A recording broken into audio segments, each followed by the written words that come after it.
Hi friends, எல்லாத்துக்கும் வணக்கங்க. என் சேனலை ஃபஸ்ட் டைம் பார்க்குறீங்கன்னா மறக்காமல் சப்ஸ்கிரைப் பண்ணிக்கோங்க. இன்றைக்கி வந்து பார்த்திங்கன்னா ஊட்டச்சத்துக்களின் பொக்கிஷமான ராகியை பற்றி தான் பார்க்க போகிறோங்க. நம்ம குழந்தை பிறந்து தாய்ப்பாலுக்கு அப்புறம் கொடுக்கக்கூடிய உணவு என்னன்னு பார்த்தீங்கன்னா ராகி கஞ்சி தாங்க. அது முளைக்கட்டி ராகி கஞ்சியாக கொடுக்கும்போது எண்ணற்ற நன்மைகள் இருக்குங்க. அது எப்படி ராகி கஞ்சி செய்யலான்னு பார்க்கலாங்க. அதுக்கு ஃபஸ்ட்டு வந்து நான் இந்த மாதிரி கரண்டியில் 2 கரண்டி ராகி எடுத்துருக்கேங்க. 2 கரண்டி எடுத்திங்கனாவே தாராளமாக 2 குழந்தைகளுக்கு ஊட்டலாம். நல்ல ஒரு கப்பு ஃபுல்லாகவே கஞ்சி ஆகுங்க. நீங்கள் ஒரு குழந்தைக்கு வேணால் 1 கரண்டி எடுத்து முளை கட்டினீங்கனாவே போதும். 2 கரண்டி எடுத்துகிட்டு நல்லா வந்து நம்ம ராகியை நல்லா கழிஞ்சி எடுத்துக்கலாங்க. தூசு குப்பைகள்லாம் நிறையா இருக்கும். அது இந்த மாதிரி நல்லா நீங்கள் ஒரு 3லேருந்து 4 தடவை நல்லா தண்ணி வெள்ளையேறுன்னு வர வரைக்கும் நல்லா கழிஞ்சி எடுத்துக்கோங்க. அதுக்கப்புறம் நம்ம வந்து ஊற வச்சுக்கலாங்க.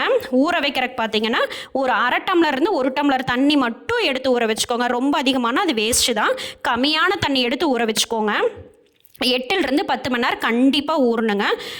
8லேருந்து 10 மணி நேரம் ஊறினா தான் நல்லா முளையாகி வரும், முளைக்கட்டும். இந்த மாதிரி நல்லா ஊறி வந்ததுக்கப்புறம் நம்ம முளை கட்டிக்கலாங்க.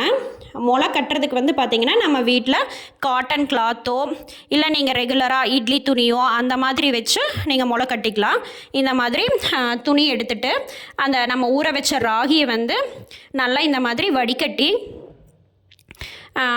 சுற்றி வச்சுருங்க. ரப்பர் பேண்டோ இல்லை கட்டி வச்சுட்டிங்கனாவே நல்லா காத்தாட நம்ம கிச்சன் கவுண்டர் டாப்பில் மேலே வச்சிட்டிங்கனாவே நல்லா முளை கட்டிடுங்க. இது கண்டிப்பாக வந்து நீங்கள் ஒரு நாள் ஃபுல்லாக 12 மணி நேரம் இருந்தால் தான் நல்லா முளை கட்டி வருங்க.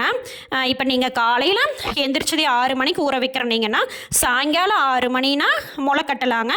அடுத்த நாள் காலையில் 6 மணிக்கு நம்ம குழந்தைகளுக்கு முதல் உணவாக கொடுக்கலாம். ஒரு நாள் ஃபுல்லாக ஆகுங்க ஊற வச்சு முளையாகி வர்றக்கு. அடுத்த நாள் காலையில் பார்த்தீங்கன்னா இந்த மாதிரி குட்டி குட்டியாக அழகாக முளைக்கட்டி வந்திருக்குங்க. இதை வந்துட்டு நம்ம குழந்தைகளுக்கு அப்போதைக்கப்போ ஃப்ரெஷ்ஷாக அரைச்சி பால் எடுத்து கஞ்சி காய்ச்சலாங்க. ராகி வந்து பார்த்திங்கன்னா ஒரு குழந்தையோட ஒட்டுமொத்த ஆரோக்கியத்துக்கும் உண்டான சத்துக்கள் வந்து ராகியில் இருக்குங்க. அது இந்த முளைக்கட்டின ராகியில் பார்த்திங்கன்னா புரதச்சத்து இருக்குது, நார்ச்சத்து இருக்குது, மாவு சத்து இருக்குது, கால்சியம் சத்து எல்லாம் இருக்குங்க. ஒட்டுமொத்த ஆரோக்கியத்துக்குமே சிறந்த உணவு பார்த்திங்கன்னா இந்த ராகி கஞ்சி தாங்க. நம்ம வந்து பார்த்திங்கன்னா அந்த குழந்தைகளுக்கு வந்து நல்ல சத்துள்ள உணவை கொடுத்தா தான் நம்மளுக்கும் திருப்தியாகும். ஒரு அம்மாவாக நம்மளும் அதை செய்கிற கடமைங்க. அதுக்கப்புறம் இந்த முளைக்கட்டிய ராகி வந்து மிக்சியில் போட்டு சின்ன ஜாரில் போட்டு அரைச்சிங்கன்னா தான் நல்லா அரைவிடும். ஃபஸ்ட்டு வந்துட்டு நல்லா வரமாவாக அரைச்சி எடுத்துக்கோங்க. அதுக்கப்புறம் ஒரு 1/2 டம்ளர் தண்ணி ஊற்றி நல்லா அரைச்சி வடிகட்டிக்கோங்க. கிட்டத்தட்ட ஒரு 1.5 டம்ளர் தண்ணி வரைக்கும் நம்ம ஊற்றி வடிகட்டலாங்க. ஒரு பாதாம் உள்ளே ஆட் பண்ணி அரைச்சிக்கிட்டிங்கன்னா, நான் ஃபஸ்ட்டு அரைக்காமல் விட்டுட்டேன். நீங்கள் ஃபஸ்ட்டே வந்து பாதாம் ஆட் பண்ணிங்கன்னா நல்ல குழந்தை வந்து உடல் வந்து எடை அதிகரிக்குங்க. நல்ல வெயிட் கெயின் ஆகிறதுக்கு தான் பாதாம் வந்து ஒரு பாதாம் யூஸ் பண்ணிக்கலாங்க. நீங்கள் 6 மாதத்த குழந்தைன்னா அரை பாதாம் மட்டும் போட்டுக்கோங்க. இதே 1 வருஷத்த குழந்தைக்கு மேலேனா ஒரு பாதாம் போட்டுக்கலாங்க. இந்த மாதிரி நல்லா அரைச்சி எடுத்துட்டு நம்ம வந்து பாலை வந்து வடிகட்டி ஒரு 1.5 ஃபுல்லாகவே முதலிருந்து ஒரு 1.5 டம்ளர் தண்ணி வரைக்குமே நம்ம நல்லா விட்டு நம்ம வடிகட்ட அந்த தண்ணி ஊற்றி இந்த மாதிரி வடிகட்டிக்கலாங்க. ஏன்னா நம்ம ராகி வந்துட்டு அடுப்பில் வைக்கும் போதே நல்லா கல்லாட்டாகும். அதனால் தாராளமாக 1.5 டம்ளர் தண்ணிக்கு நம்ம விட்டு வடிகட்டினா தான் நல்லா நம்ம குழந்தைகளுக்கு ஊட்டுற அந்த கன்சிஸ்டன்சி வருங்க. ரொம்ப ஈஸியாகவும் நம்ம இதை செஞ்சிடலாங்க. நீங்கள் ஃபஸ்ட்டு ஊற வச்சு ஜஸ்ட் முளைக்கட்டி எப்பவும் போல் பால் எடுத்து நம்ம காய்ச்சினா போதுங்க. நம்ம இந்த வடிகட்டின ராகி பாலை வந்துட்டு நம்ம வந்து ஃபஸ்ட்டு இந்த மாதிரி ஒரு பேன் எடுத்துகிட்டு நல்லா கலந்துக்கலாங்க. அதுக்கப்புறம் நீங்கள் வந்து மீடியம் ஃப்ளேமில் வச்சு காய்ச்சிக்கலாம். நீங்கள் இந்த ராகி பாலை அடுப்பில் வச்சதையுமே பார்த்தீங்கன்னா நல்லா லைட்டு சூடாகவே அப்படியே கல்லாட்ட ஆக ஆரம்பிக்குங்க. அதனால் வந்துட்டு சிம்மில் வச்சு மீடியம் ஃப்ளேமில் வச்சு நல்லா காய்ச்சி எடுத்துக்கோங்க. இந்த மாதிரி லைட்டாக சூடாகவே கட்டி சேர ஆரம்பிக்கும். அப்படியே பிறுபிறுன்னு கட்டி ஆகும். நீங்கள் வந்து நல்லா இந்த மாதிரி கிளறி விட்டுட்டே இருந்தீங்கன்னாவே நல்லா கஞ்சி வந்துட்டு நல்லா நம்ம ஊட்டுற பதத்துக்கு வந்துடுங்க. இந்த மாதிரி நல்லா நீங்கள் கிளறி விட்டுட்டே இருக்கணும். அடுப்பை வந்து மெதுவாக வச்சு கிளறுங்க. ஒரு 5லிருந்து 10 நிமிஷத்துக்குள்ளேயே நம்மளுக்கு இது ரெடி ஆயிருங்க. அப்படியே அந்த மேலையெல்லாம் மொட்டுலி வர ஆரம்பித்து நல்லா கொதிச்சிருங்க. கண்டிப்பாக நீங்கள் வந்து ஒரு 5லிருந்து 10 நிமிஷத்துக்குள்ளே நல்லா கொதிக்க விடணும். அப்போ தான் வந்து அந்த பச்சை வாசம் இல்லாமல் நல்லா நம்ம குழந்தைகளுக்கு ஊட்டுற மாதிரி நல்லா வெந்து வருங்க அந்த பால். 5லிருந்து 10 நிமிஷத்துக்குள்ளே நல்லா இந்த மாதிரி அந்த சைடெல்லாம் மொட்டுலி விட்டு கொதிச்சு வந்ததுனாவே நம்மளுக்கு நல்லா பச்சை வாசம் போய் நல்லா ராகி கஞ்சி வந்து வெந்துருச்சுன்னு அர்த்தங்க.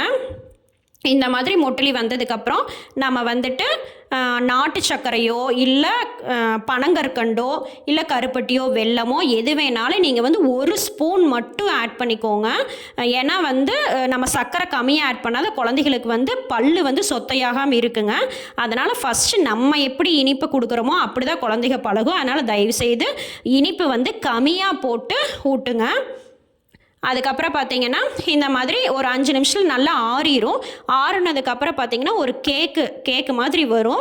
குழந்தைகளுக்கு வந்து ஸ்பூனில் ஊட்டுறதுனால ஈஸியாக ஊட்டிக்கலாம், கையில் ஊட்டுறதுனால ஊட்டிக்கலாங்க. அவங்களுக்கு முழுங்கறக்கு வந்து இது நல்ல பதத்துக்கு வந்துருங்க. இந்த முளைக்கட்டின ராகியில் பார்த்தீங்கன்னா விட்டமின் டி சத்து அதிகமாக இருக்கிறனால எலும்புகள் வந்து அவங்களுக்கு வலுவாகும். எலும்புகள் வந்து நல்லா வளர்ச்சி அடைஞ்சு ஆரோக்கியமாக இருப்பாங்க. இப்போ குழந்தைகள்லாம் வந்து ஓடி ஆடி விளையாடும் போது கீழே விழுந்தாங்கன்னா கூட எலும்புகள்லாம் நல்ல ஸ்ட்ராங்காகி அவங்களுக்கு வந்து முறிவுகள் வந்து ஏற்படாமல் தடுக்குங்க. அதுக்கப்புறம் பார்த்தீங்கன்னா ராகியில் வந்து இரும்புச்சத்து எண்ணற்ற இரும்புச்சத்து இருக்கிறனால அவங்களுக்கு வந்து ரத்த சோகை ஏற்படாமல் எப்போவுமே சுறுசுறுப்பாக இருப்பாங்களுங்க. அதுக்கப்புறம் பார்த்தீங்கன்னா நார்ச்சத்து அதிகமாக இருக்கிறனால அவங்களுக்கு வந்து வயிறு பிரச்சனையெல்லாம் எதுவும் இல்லாமல் சீக்கிரமாகவே ஜீரணமாகி மலச்சிக்கல் பிரச்சனையெல்லாம் வரவே வராதுங்க. வயிறு சீராக இருந்தாவே நல்லா தூங்கி எந்திரிப்பாங்களுங்க. அதுக்கப்புறம் வந்து பார்த்தீங்கன்னா எடை வந்து அதிகரிக்கிறதுக்கு நல்ல கொழுன்னு புசுன்னு வர்றதுக்காக இந்த முளைக்கட்டிய ராயில் வந்து பார்த்தீங்கன்னா புரதச்சத்து, கால்சியம் சத்து, நார் சத்து, விட்டமின் பி, விட்டமின் டின்னு எல்லா சத்துக்களுமே இருக்கிறனால அவங்க வந்து நல்லா வந்து எடை வந்து அதிகரிக்க செய்வாங்களுங்க. கால்சியம் சத்து அதில் அதிகமாக இருக்கிறனால நம்ம வந்து மொத பல்லு முளைக்கிறப்போ நல்லா ஸ்ட்ராங்காக முளைக்கிறதுக்கு அது உதவுங்க. ஒரு குழந்தையோட ஒட்டுமொத்த வளர்ச்சியுமே இந்த ராகியில் இருக்கும்போது நம்ம ஒரு பெற்ற தாயாக கண்டிப்பாக நம்ம வந்துட்டு இந்த குழந்தைகளுக்கு வந்து முளைக்கட்டிய ராகி கஞ்சியை கொடுக்கறது வந்து ரொம்பவே நல்லதுங்க. குழந்தைகளை வந்துட்டு ஆரோக்கியமாக வளர்த்துறது ஒரு அம்மாவோட கடமையும் கூடங்க. இந்த வீடியோ உங்களுக்கு பிடிச்சிருந்தா மறக்காமல் சப்ஸ்கிரைப் பண்ணுங்கள். Thank you all.